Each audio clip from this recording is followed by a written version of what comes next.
పాలనలో అభివృద్ధి సంక్షేమం కన్నా దోపిడీనే ఎక్కువగా జరిగిందని పశ్చిమ గోదావరి జిల్లా నర్సాపురం పార్లమెంట్ బీజేపీ అభ్యర్థి శ్రీనివాస్ వర్మ అన్నారు. అవినీతి ఊబిలో కూరుకుపోయిన వైసీపీ ప్రభుత్వానికి ఓటమి తప్పదన్నారు.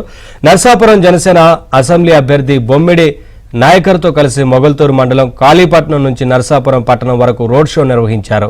కూటమి చేపట్టిన ఈ ప్రచారానికి మహిళలు హారతులిచ్చి ఘన స్వాగతం పలికారు.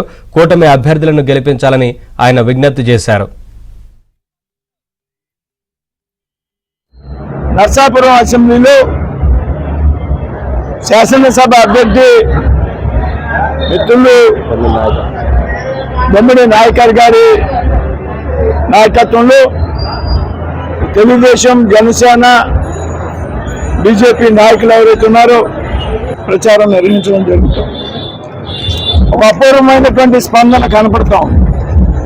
మండు టెండలో సైతం మరి ముఖ్యంగా మహిళలు పెద్ద ఎత్తున హారతులు ఇవ్వడం ద్వారా వేలాది మంది ప్రజలు దారి పొడిగిన స్వాగతం పలుకుతూ ఉన్నారు.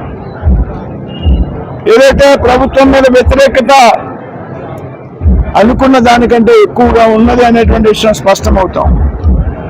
నిన్న మోడీ గారు చెప్పారు, రేపు 11వ తారీఖున అమిత్ షా గారు భీమవరం రాబోతా ఉన్నారు. ఈ ప్రభుత్వాన్ని సాగనంపాలా, ఎంత అవినీతికరమైనటువంటి ప్రభుత్వం అధికారంలో అంటుకుంటానికి వీలు లేదనే విషయాన్ని వారు చెప్పడం జరిగింది.